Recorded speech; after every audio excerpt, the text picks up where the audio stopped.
Assalamualaikum warahmatullahi wabarakatuh. Perkenalkan, nama saya Nur Hikmah dengan NIM M2302035. Baik, di video kali ini saya akan menjelaskan bagaimana cara menguji data SPSS, di mana pada video saya sebelumnya saya sudah menginput data penelitiannya. Nah, adapun kasus penelitiannya yaitu peneliti ingin mengetahui apakah terdapat perbedaan berat badan sebelum dan sesudah ber-KB, atau dengan kata lain apakah ada pengaruh KB terhadap berat badan. Nah, untuk membuktikan diambil sampel secara random sebanyak 20 orang wanita peserta KB dengan menggunakan Depo-Provera sebagai obat kontrasepsinya. Sebelum dan sudah ber-KB 6 bulan kemudian diukur berat badannya. Nah, adapun langkah-langkahnya itu, yang pertama itu jika ada kasus seperti ini, kita harus menentukan hipotesisnya, di mana yang pertama itu ada hipotesis 0, di mana tidak ada perubahan berat badan sebelum dan sudah ber-KB. Nah, dan yang kedua itu ada hipotesis alternatif, di mana ada perbedaan sebelum dan sudah ber-KB. Setelah itu kita menentukan jenis sampelnya. Nah, dalam kasus penelitian seperti ini, sampel yang digunakan adalah sampel berpasangan atau pair rate dependent sampel, yaitu 20 wanita yang sama diukur berat badannya sebelum dan 6 bulan sesudah memakai Depo-Provera. Skala yang digunakan adalah skala rasio karena data berupa berat badan dalam ukuran kilogram. Dalam kasus ini kita harus menguji menggunakan normalitif terlebih dahulu untuk menentukan uji hipotesisnya yang tepat untuk digunakan.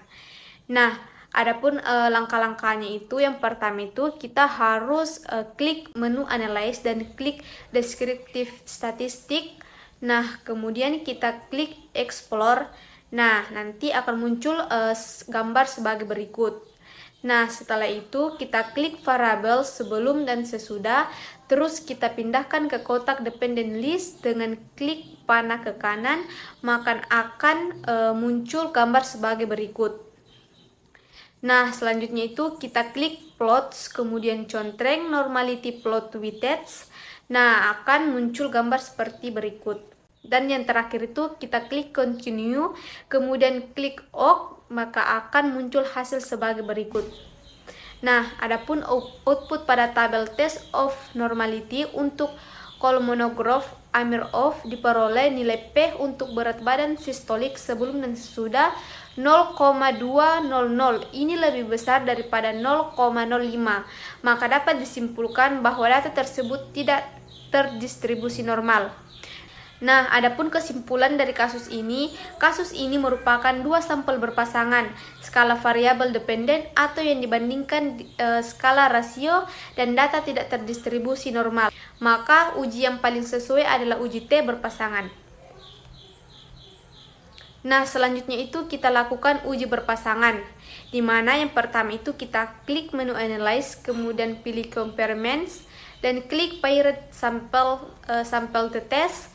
Nah, akan muncul gambar seperti berikut. Pada kotak paired sample test, kita blok kedua variabel sebelum dan sesudah, klik panah ke kanan, maka variabel akan pindah ke kotak paired variabel seperti layar berikut. Kemudian klik OK, maka akan diperoleh hasil seperti berikut.